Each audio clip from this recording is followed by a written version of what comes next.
Welcome back to Grammar Fundamentals for the SAT. This is Chapter 11, Lesson 72, and the start of punctuation. Every sentence has to end with one of just 3 marks, and choosing the right one is easier than you think.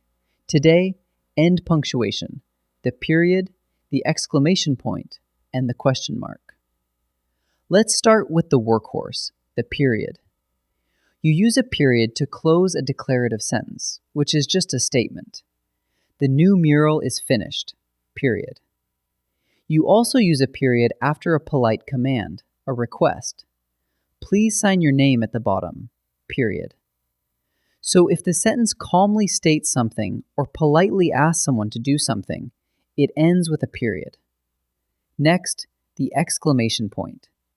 You use it after a word or a sentence that shows strong feeling, or that gives a forceful command. Watch out for that wave! Grab the rope! Those carry real urgency, real emotion, so they earn an exclamation point. But use it sparingly. If the sentence is calm, it just takes a period. The exclamation point is for when the feeling is genuinely strong. And third, the question mark. You use it after a direct question, one that actually asks something. Where did you park the van? That's a direct question, so it gets a question mark. But here's the trap.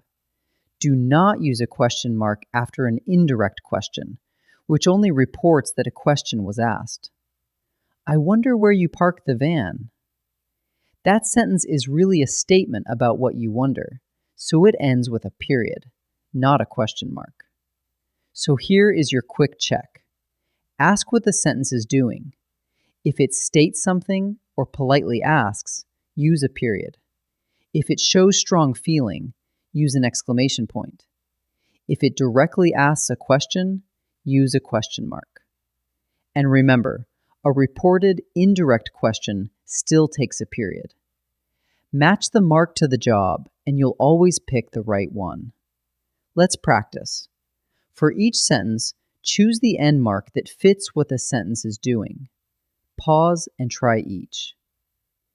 Human beings belong to a group of animals called vertebrates, blank. That sentence simply states a fact, so it closes with a period. So the answer is a period. You might ask what this word means, blank. This is sneaky. It reports an indirect question rather than actually asking one. So it takes a period, not a question mark. So the answer is a period. Did you think your backbone was that important? Blank. This one directly asks something, so it needs a question mark. So the answer is a question mark. 3 more. Each sentence already has an end mark. Decide whether that mark is correct or wrong. Pause and try each. There are 3 basic classes of reptiles, exclamation point. That's just a calm statement of fact with no strong feeling, so the exclamation point is wrong. It should be a period. So the answer is wrong. Remember that crocodiles and turtles make up 2 of the classes, question mark. This is actually a polite command, not a question, so a period belongs here. The question mark is wrong. So the answer is wrong. Don't you think you could have figured that out for yourself? Question mark. This genuinely asks a direct question, so the question mark is exactly right.